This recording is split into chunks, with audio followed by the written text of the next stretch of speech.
All right. And for this fight, we got Cleveland Big Cat Williams with a record of 80, 13-1, and 60 knockouts, with notable victories over Ernie Terrell and Wayne Bethea, taking on Ray Mercer, Merciless Ray Mercer, with a record of 36-7-1 with 26 knockouts. Notable victories over Tim Witherspoon and Tommy Morrison, who is actually in the finals of this tournament. Yep. So, a little to the tail of the tape, we'll give it to Reese. So, Cleveland Williams, 6'2". Well, actually, he was more like 6'3.5". I think this is wrong. He had an 80-inch reach, weighed in about 229. Mercer was 6'1", I believe, with a 77-inch reach. Yep. And he weighed in about 235, I think. Yeah. So this is one of the tougher fights, maybe the toughest for me to pick in this whole tournament. But there's one factor that I'm going to go by, and because this is 50-50 for me, and I have to make a pick, so I'm just going to go by this. I think it's going to be a close fight. This definitely, I don't see either guy getting stopped in this fight. It's going to be back and forth. You're going to see good outside work from Cleveland Williams in this fight, because I think he's going to know to use his jab more, because he does have a very good jab when he uses it.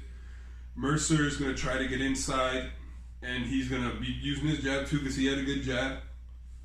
And when they're on the inside, the work's going to be good. They both were really good on the inside too. It's going to be very back and forth.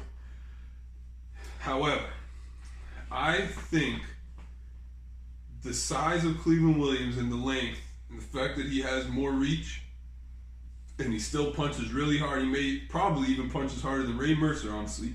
He has a higher knockout ratio. I think that's going to give him the edge in this fight. And I'm taking Cleveland Williams by a very, very, very close split decision. Because if you look at Mercer, he struggles with big guys, big reach. Lennox Lewis, when he fought Klitschko, that was late in his career. Holmes, he struggled with him. And then when he fought Briggs, who has an 80-inch reach, that was really late in his career. He was definitely over the hill then, but he struggled. Those are all losses for him. I think Williams could pull it off, because I think his game plan is going to be more to use his jab and his range in this fight. So I'm taking Cleveland Williams. Split decision, like 1 point. That's good. Okay. So like Reese said, he thinks Cleveland hits harder. It's tough. Mercer's got a 59% knockout ratio, and Cleveland's about 64. So they're pretty similar. I don't think their knockout percentages are representative of how hard both of them actually hit. I think they both hit harder than that. Yeah, for sure. That good quality of opposition. Even though Ray's 3 inches shorter with the reach and a 2 inches shorter height, I think he's the better distance boxer with his jab and like being able to move around from the outside. Cleveland was a little bit one-dimensional, where he's kind of like to go on the inside. And it's not like David Tua, where he could use his jab, because Tua was so much shorter than him. It would be easier for him to use it. But because Mercer is only a slightly smaller man, I don't think he's going to be able to use his jab effectively, and Mercer will actually be winning the battle of the jabs. See that? So because of that, I think Mercer will get on the inside, and that's where Cleveland does the best work. But I just think because he can fight on the outside and the inside, Mercer will be doing more damage from different areas of the fight, different distances. He had a little bit better with his angles too. Cleveland was a little bit one-dimensional. He just kind of like shell up and throw to the body. Yeah. I think Ray Mercer will box him up. I don't think anybody gets stopped. I think he wins a unanimous decision. Does decent work with his jab and does the better work on the inside, but Cleveland will be letting good shots on the inside as well. I could see it go both ways. So Reese has a decision for Williams. Yeah, split decision. Marshall has a decision for Mercer. Yeah. All right, here we go. Ding ding. What do you got? So Guru picking. two killers, man. The resumes are deceiving as well, because you think with 80 and 13 you would sway this way. And for in my opinion, anyways. I know. They both have good red. They both fight everybody. Different times, you know, Right. different. I know what you're saying, though, Mercer. So that's a lot of fights. They both have amazing resumes. They do. They were in there with everyone. Yeah. And they were competitive with everyone. So what were you saying? I think this fight would be tactical right off the bat for sure. I think it would be a chess match. Both would be boxing.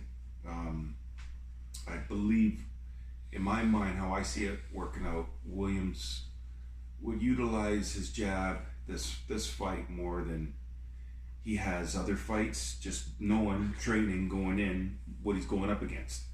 He doesn't want Mercer to get inside, or at least he wants to stop him from getting inside as much as possible. So Mercer, even though Mercer's reach was not as much as Williams, right? 77, 80. Okay, so Pretty close. yeah, it's not a huge difference, but Williams is taller, so that would give him a little bit of an advantage, plus his reach. I think it'd be tactical for about 5 rounds, and then something will happen, and it's going to start to become a dog fight. I believe in my heart that after about the 5th round, that's what's just going to be the beginning of the end. And I know you guys are going to say I'm crazy, but I see Mercer stopping Williams around round 7, round 8. TKO. That's a possibility. That's what I see. So round 7 or 8 TKO Ray Mercer. Yeah, 7 or 8. Split decision Cleveland Williams. Yep. I got unanimous decision Ray Mercer. So we're all over the place. So we will say split decision. Merciless Ray Mercer moves on to the finals And he's going in for a rematch. against Tommy the Duke Morrison. Oh shit. So that's interesting. Yep. Yeah. It's gonna be good. Anything else to add? No, I'm good, man. Easy. I'll do it before you Yeah. stand up. All good, dude. All right, we're back with the first fight of the semifinals in Uncrowned Kings. If you haven't checked out the first, second rounds, be sure to check that out before you get into this. And in this corner, we have Tommy. Oh, for fuck's sake. Come on, man. Tommy the Duke Morrison with a record of 48-3-1 and 42 knockouts, with notable victories over George Foreman and Razor Ruddock. And in this corner, Derek Ward Chisora with a record of 32-9, 23 knockouts, who doesn't really have any notable wins, but his biggest wins would be David Price and Carlos Takam. He went the distance with Vitaly Klitschko and fought a lot of the top guys tough, gave him some very tough fights. So that's what he's really known for. Reese, tail of the tape, what do we got? Okay, tail of the tape. Da-na-na. We've got Tommy Morrison, 6'2", 76-inch reach. He weighs in about 228, 229. Derek Chisora, just over 6'1", 74-inch reach. Weighs in at his best at 246. This fight, I think it's going to be a great fight. Going to be competitive. They both can take a punch. They both can give a punch. He doesn't think Tommy can take one. I think he can. I think Tommy's going to come out boxing a lot more than you see him box usually on the outside. Chisora's going to do what he usually does, try to stalk Tommy, cut off the ring, land overhand rights and hooks to the body, hooks upstairs. But I think throughout the first half of the fight, Tommy's going to be trying to go to the body because he was a good body puncher, especially with that left hook. And he had a good jab to the body too. And I think that's going to wear Chisora down. And I see Tommy controlling the majority of the second half of the fight. And he's going to land a lot of counter hooks when Chisora's coming in, check hooks. And I see Tommy outboxing Derek Chisora in 12 rounds, winning a 12-round unanimous decision for Tommy the Duke. All right. So, unanimous decision, Tommy the Duke? Unanimous decision. Okay. So, Tommy's reach is what? 76. And Chisora? 74. Okay. So, we got Tommy has about an inch of height and 2 inches of reach advantage. And he's the better boxer. Neither of them are like great boxers. But Tommy definitely has the advantage in the technical skills. So with that, Chisora would have to walk him down like he does every other fight. And Tommy would be using that jab effectively, but it's not his go-to. It's not what he does best. So he get into a brawl. We'll turn into a fight at some point. And if you look at the Dillian White fights with Derek Chisora, who's a great left hooker like Tommy Morrison, can go to the body well and has far superior boxing skills to Derek Chisora, Dillian took him to the brink. Arguably even won the first fight. So with that, I do think Chisora gets over the deficits he has. We'll put him on the ropes and we'll land the right hand and likely get him out, because he did land those shots on Dillian, who has a questionable chin, but I think Dillian still has a better chin than Tommy. Every time Tommy lost, he got knocked out. I think Chisora puts the pressure on in Derek Chisora fashion, goes to war, and knocks him out, having to go through eating shots, going through everything. He literally has to walk down, take everything coming at him, and will win this fight in an absolute slugfest. Chisora will be down on points, but will win with late knockout rounds 9 and 10. Got the Delboy. I got Ward Chisora. So you got Chisora decision? Yeah. And yeah, you got Morrison decision. So funny. Yeah, decision by knockout. What do you got? What's funny with Puma over there? Puma. You want to break the fight down? Puma. Break the fight down. You gonna break it down? Tiger King. Okay. Oh, fuck. Chisora Morrison. I believe this fight will start out slightly technical because Chisora knows he has to, like Marshall said, he's got to basically walk everybody down. He fights to win.